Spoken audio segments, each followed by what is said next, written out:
Welcome to my channel Urvashi's World.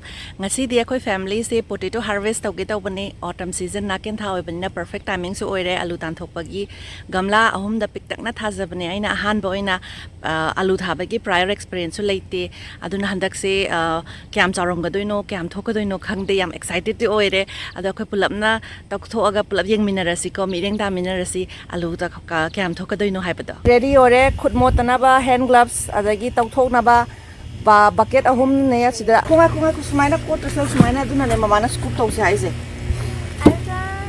I found a mama did gloves I found potato. I found a diamond. Yay. Hi. The potatoes can yaw gains.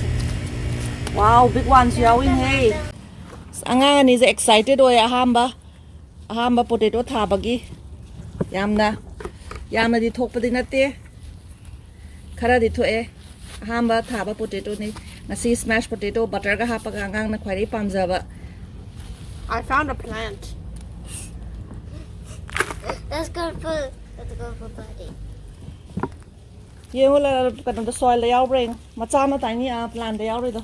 Found one. Red ka green ga potato ni sorry red ka white ka potato ni. Wait. Let's split it up. Wait, can you move? I'm trying to put it. Okay. Girish and Eilish na potato gamla da.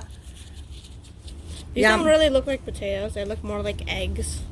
Yeah. Yenge basket to kya yaw ro Eilish basket to naksalo. There's like, I don't know, like 10. Aduga cham thoga mug yengasi. At least 10 in. Yu leibak gaw me am se to thui yaw lo thui. Big arena smashed potato angang na khwai tagi pamjaba butter hapaga. Beautiful. Okay. An egg potato. Alu angang ba.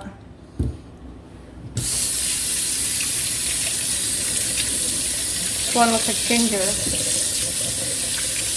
Gamla na thabu ro su hana dum chawram ni. Sara amadi thongba yarani. Gamla pikpa ahum da thabani. Jaga leitre haina mana masin thajan mase kanadra.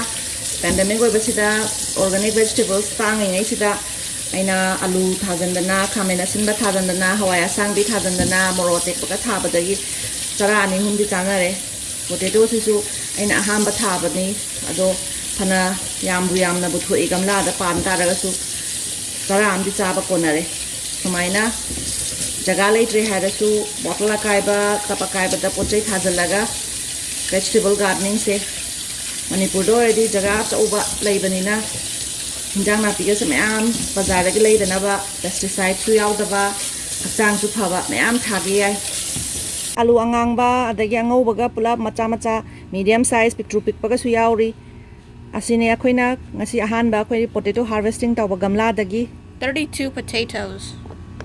All of which look like eggs. For example, for this one, looks like a peanut. Alu harvest tau kiba alu do aina kang hau tauri tilhau ga maroi nakopi yum da hauga simple masala ga yam hapoi morotek pa hapoi angang na chana banina butter ga ngauba loizare angang singi favorite yum da hauba potato wakhan sunungai yum da pan ba fresh organic pesticide char ga amta yaw da ba angang da su cha ba healthy oi ba. How is the smashed potato? It's good.